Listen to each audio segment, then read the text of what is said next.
Family Production.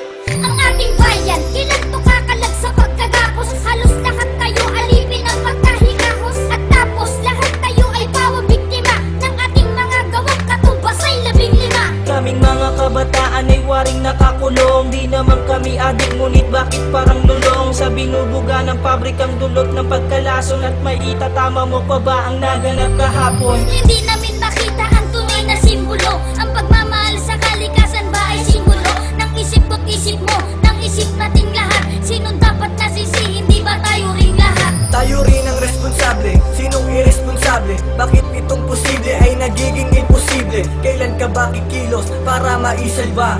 Kailan magwawakas ang bumabalot na kaba? Wala na bang katapusan? Puro hirap ang ating nararanasan. Kapaligiran, patuloy pang mawawasan. Anong gagawin at kanino dapat umasa? Wala na bang katapusan? Puro hirap ang ating nararanasan. Kapaligiran, patuloy pang mawawasan. Anong gagawin at kanino dapat umasa? Pagbasta ng iyong paligid, sa sulok at sa gilid. Abot na ang baha hanggang dito sa aking litid. Kay daming nadalasa, ang daming namihasa. Magtapon ng basura, bakit di na nadalasa? Mga nasalat at wala ng masilungan. Ilang bagyong undoy pa ba ang dapat magsimulan? Muli ay mangwawasak, buong kamay nilaan. Kapag may namatay, bigla ang kang panghihinaan ng loob.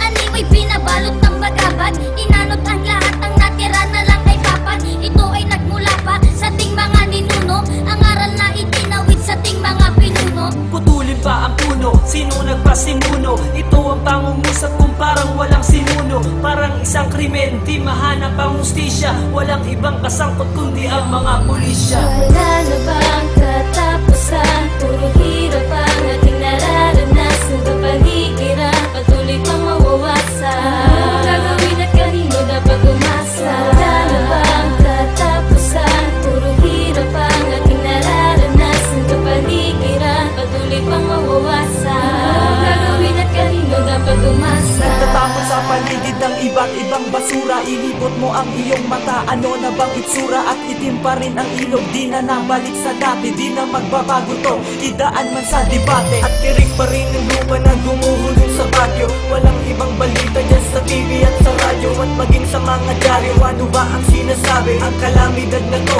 totoong napakagrabe. At anong matututunan nating aral sa dinanas? Papayag ka pa ba na sa anak mo iparanas itong mga gawain nagdulot ng depekto? At kanilang banahin ng 10 itong epekto. Sigaw ng kalikasan, naririnig mo ba? At humihingi ng tulong, nakikinig ka ba? Huwag na nating hintayin na ang Diyos pa ang maningil ng mga paggawang labag sa kanyang mga paningin. Wala na bang katapusan? Puro hirap ang ating nararanasan. Kapaligiran, patuloy pang mawawasan. Anong gagawin at kanino dapat umasa? Wala na bang katapusan? Puro hirap ang ating nararanasan. Kapaligiran, patuloy pang mawawasan. Anong gagawin at kanino dapat umasa?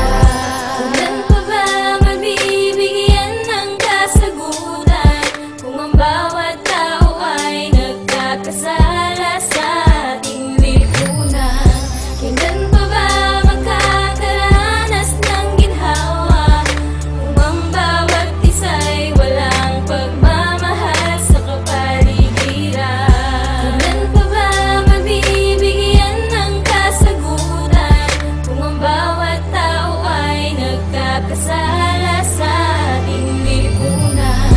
Kailan pa ba magkakaranas ng ginhawa kung ang bawat isa'y walang pagmamahal sa kapaligiran? Wala na bang katapusan? Puro hirap ang ating nararanasan. Kapaligiran, patuloy pang mawawasan. Anong gagawin at kanino dapat umasa? Wala na bang katapusan? Puro hirap ang ating nararanasan. Kapaligiran, patuloy pang mawawasan. Anong gagawin at kanino dapat umasa?